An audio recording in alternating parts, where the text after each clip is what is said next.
आज मी तुम्हाला पोह्याचे बॉबी पापड कसे करायचे हे दाखवणार आहे। गॅसवरती कढईमध्ये 2 वाटी पोहे मीडियम गॅसवरती 5 ते 6 मिनिटे कुरकुरीत होईपर्यंत भाजून घ्यायचे।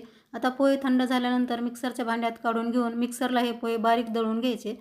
दळलेले पोह्याचं पावडर किंवा पीठ आपल्याला बारीक चाळणीने चाळून घ्यायचे।